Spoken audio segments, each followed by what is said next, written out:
शेकडो वर्षाची परंपरा लाभलेली म्हणजे निवृत्तीनाथ महाराज यांची वारी आणि याच वारीसाठी संपूर्ण राज्यातनं लाखो भाविक या वारीत सहभागी होत असतात। या वारकऱ्यांची सेवा करण्यासाठी वारी मार्गातल्या प्रत्येक गावातला नागरिक सेवा करण्यासाठी पुढे येत असतो। अनेक गावं असतात जे स्वखुशीने या ठिकाणी अन्नदान करत असतात, महाप्रसाद देत असतात। आज वारीचा दुसरा दिवस आहे। वारी जी आहे ती आता नाशिकच्या दिशेने निघालेली आहे। पंढरपूरची ही वाटचाल सुरू झालेली आहे। आपण आता या ठिकाणी मैरोणी गावामध्ये आहोत। मैरोणी गावामध्ये वारकऱ्यांसाठी भाविकांसाठी अन्नदानाचा कार्यक्रम केला जातो, महाप्रसादाचा कार्यक्रम केला जातो। गावकरी आपल्या सोबत आहेत। काय एक वेगळा आनंद असतो गावकऱ्यांमध्ये, वारकऱ्यांची सेवा करणं त्यांच्यासाठी काय एक वेगळा त्यांच्यासाठी एक क्षण असतो। आपण जाणून घेऊया।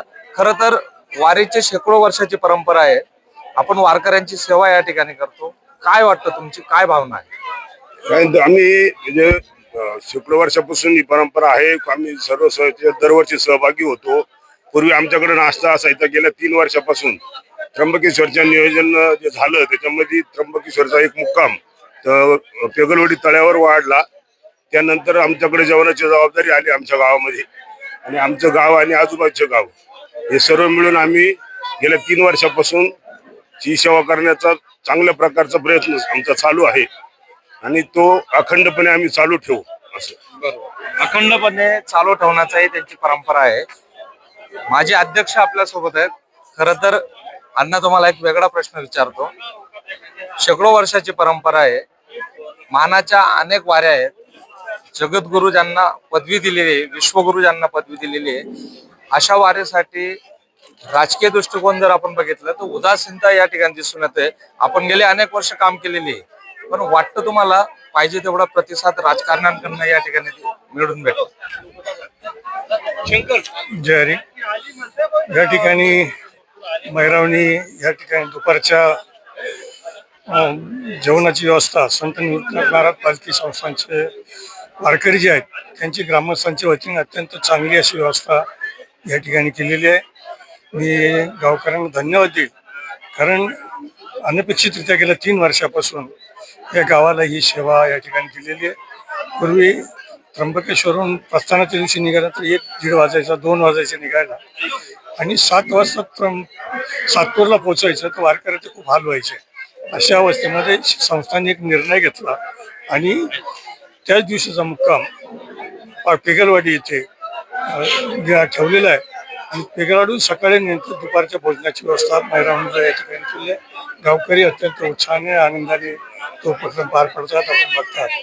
आपण या ठिकाणी आता विचारलं की माऊलीच्या आता इतर महाराजाच्या 7 पालख्या असतात, त्या 7 पालख्यांमध्ये आपली एक पालखी आहे निवृत्तीनाथांची। त्या पालखीच्या परंपरा गेल्या अनेक वर्षाची आहे, शेकडो वर्षाची आहे आणि अव्याहतपणे ती चालू आहे। मी 1991ला निवृत्तीनाथ संस्थान सार्वजनिक ट्रस्ट केल्यानंतर त्या ठिकाणी काम करायची मला संधी मिळाली।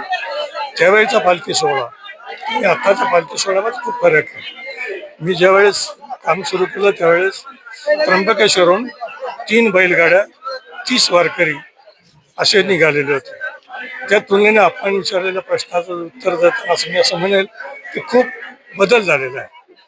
जे परंपरा 3 बैलगाड्यांच्या शेकडो वाहनं या पालखीसोबत असतात, त्या काळामध्ये शासनातर्फे 1 पाण्याचा टँकर दिला जाईल, फक्त 1। सतत भांडून वाद करून शासनाकडे पाठपुरावा करून वाढत आजचं हे स्वरूप आहे। या वर्षीचं किंवा गेल्या वर्षाचं आपण बघितलं निश्चितपणे एक चांगली अशी व्यवस्था मागच्या व्यवस्थेपासून होत आहे।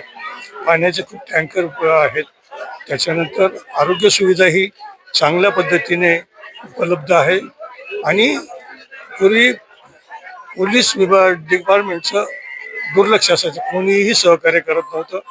जे त्र्यंबकेश्वरहून निघाल्यापासून पंढरपूरपर्यंत कुठेही पहिल्या 1-2-3 वर्षामध्ये कुठेही पोलिसांनी आम्हाला मदत केली नाही, परंतु शासनाचं सहकार्य, कुठेतरी लोकांचं सहकार्य घेऊन पोलीस बंदोबस्त वगैरे हळूहळू वाढत होता।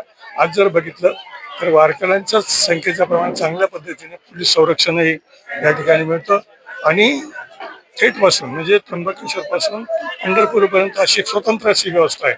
पूर्वी कसं होतं ज्याच्या ज्याच्या पोलीस स्टेशनच्या हद्दीपर्यंत यायचं, तिथून पुढे गेलं की दुसरं पोलीस स्टेशन यायचं, कधी यायचे नसायचे. पण आता स्वतंत्र अशी व्यवस्था असल्यामुळे चांगलं असं काम होत असं मी निश्चितपणे म्हणजे त्यात आरोग्य सुविधा, पाण्याची सुविधा चांगल्या आणि लोकांचंही सहकार्य निश्चितपणे चांगलं आहे. वारकऱ्यांची संख्या खूप मोठ्या प्रमाणात वाढली. बरोबर. म्हणजे कालानुसार वारकऱ्यांची संख्या जी आहे ती वाढत चाललेली आहे. अनवाले आहेत आपल्यासोबत, काय सांगाल? इकडे या. एक वारकऱ्यांची सेवा करण्याचा जो मान आहे तो तुमच्या गावाला मिळतो गेल्या 3 वर्षापासून. काय नेमकं भावना आहेत वारकऱ्यांच्या चेहऱ्यावरती बघून? तुम्हाला किती आनंद येतो? किंवा हा महाप्रसादाचा जो कार्यक्रम या ठिकाणी होतो, काय त्याच्यातनं आत्मिक सुख तुम्हाला मिळतं? खरं तर अण्णांनी सांगितलं त्याप्रमाणे जो पूर्वी त्र्यंबकेश्वर ते सातपूर हा फार मोठा टप्पा होता आणि त्या 27 किलोमीटरच्या अंतरात जे वृद्ध लोक आहेत त्यांना त्याचा त्रास व्हायचा. आणि आता ज्या 3 वर्षापासून मध्ये जे 3-4 किलोमीटर जो टप्पा मध्ये त्यांनी वेगळवेगळे ठेवल्यामुळं वारकऱ्यांना जाण्याच्या दृष्टीनं व्यवस्थित म्हणजे सोपं जाऊ लागले. आणि ज्या आमच्या गावाला जो मान मिळालाय तो अतिशय सुंदर आणि आनंदी. आम्ही पहिली गोष्ट म्हणजे आम्ही रिटर्नला पण दरवर्षी जेव्हा आमच्याकडे 100-150 वर्षापासूनची परंपरा, आमच्या आई वडिलांनी पण त्याची सेवा केली. आता जे अण्णांनी सांगितल्याप्रमाणे लोकसंख्या पण वाढली. पूर्वी अण्णांच्या काळापासूनच खरी सुरुवात झाली. पुरी लोकांना त्यांनी आता सांगितलं रोड नव्हते, पोलीस बंदोबस्त नव्हता, ट्रायलची सोय नव्हती. या सर्व या 3 वर्षापासून फार अतिशय सुंदर अशी परिस्थिती झाली आणि आमच्या गावाला हा जो मान मिळाला त्याचा आम्हाला आनंदच आहे. असं आहे. बरोबर.